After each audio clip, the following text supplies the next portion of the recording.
Assalamualaikum warahmatullahi wabarakatuh. Kami dari kelompok 8 ingin memperkenalkan diri. Saya Muhammad Fali Al-Musyafa. Saya Muhammad Rifki Faldur Rahman.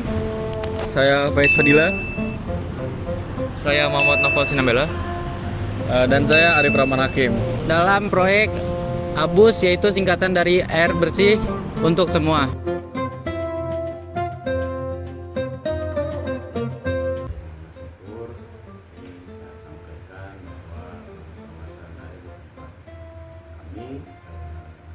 Airnya sebetulnya air pas keluar dari mesin air ke toren itu bening, tapi lama kelamaan airnya itu menjadi keruh, kuning dan juga berkarat ke dalam toren. Jadi itu digunakan untuk kebutuhan pengolahan supaya air lagi digunakan. Jadi seperti itu ya Bapak ya. Terima kasih sudah menjawab ya Pak ya.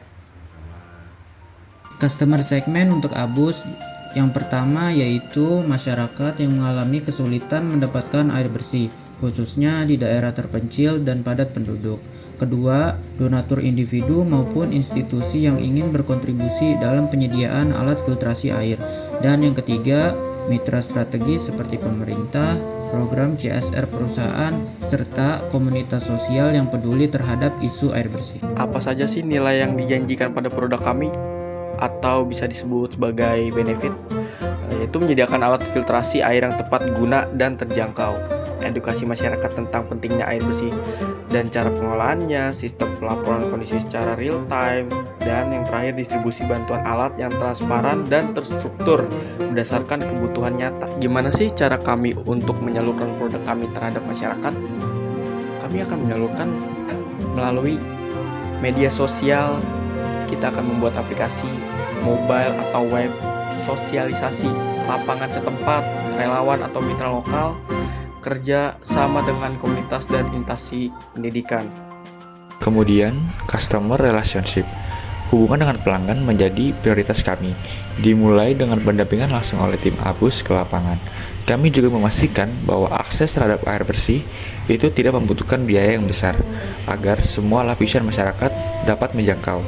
Selain itu, ada sistem pelaporan 2 arah dari masyarakat ke tim ABUS, supaya kami bisa mendengar terus kebutuhan mereka dan memberikan pelayanan yang responsif serta berkelanjutan. Di sini saya akan menjelaskan tentang revenue streams. Yang pertama ada donasi dari individu, instansi melalui aplikasi, kontribusi sukarela dari masyarakat atau institusi melalui platform digital. Yang kedua ada kerjasama CSR dengan perusahaan, dukungan dari program tanggung jawab sosial perusahaan. Yang ketiga ada hibah dari lembaga pemerintah atau NGO, pendanaan yang diberikan oleh lembaga formal untuk proyek tertentu. Yang keempat ada sponsorship, program edukasi atau distribusi, dana dari sponsor untuk mendukung kegiatan edukatif dan distribusi produk.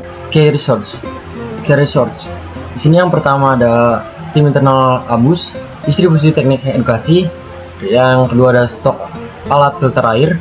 Yang ketiga ada aplikasi platform digital. Yang keempat adalah sistem pemetaan dan pelaporan. Yang kelima adalah jaringan mitra relawan. Kemudian key activities. Dalam menjalankan ide ini, kami berfokus pada 4 aktivitas utama. Pertama, bekerja sama dengan penyedia alat filter untuk memastikan kualitas dan ketersediaan alat yang tepat. Kedua, kami melakukan survei langsung ke wilayah yang paling membutuhkan bantuan, agar distribusi alat tepat sasaran. Ketiga, kami melakukan verifikasi dan pemetaan wilayah prioritas dengan data yang akurat.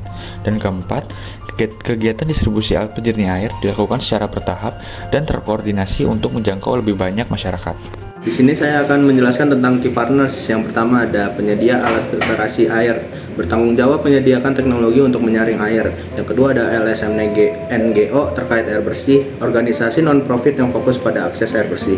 Yang ketiga ada pemerintah daerah dan dinas lingkungan hidup, pihak berwenang dengan mendukung regulasi dan pelaksanaan di lapangan. Yang keempat ada perusahaan CSR, perusahaan yang mendukung proyek melalui program. Yang terakhir ada komunitas lokal penerima manfaat sekaligus mitra pelaksanaan di lapangan. Ya, di sini ada cost struktur. Nah, yang pertama adalah biaya pengadaan produk dan distribusi alat filter. Di sini kita akan keluarkan biaya untuk mendistribusikan alat filter dan memproduksi alat filternya. Yang kedua adalah pengembangan dan pemeliharaan aplikasi. Nah, di sini kita akan mengeluarkan biaya untuk bisa menjaga aplikasi tersebut bisa terbit dari orang-orang yang tidak bertanggung jawab. Nah, yang ketiga adalah biaya operasional tim dan relawan. Di sini kita akan mengeluarkan biaya untuk penyediaan makan dan minum. Dan keempat ada biaya edukasi dan produksi konten yang ada. Kita akan mengeluarkan biaya untuk verifikasi lapangan dan pengumpulan data, video tutorial dan sosialisasi. Nah, yang keempat adalah biaya verifikasi lapangan dan pengumpulan data. Nah, di sini Dengan Abus, kami berharap masyarakat agar mendapatkan air bersih yang setara dan berkelanjutan. Kami percaya bahwa air bersih adalah hak semua orang, bukan hanya milik sebagian. Terima kasih telah menyaksikan video kami. Kita Abus, air bersih untuk semua.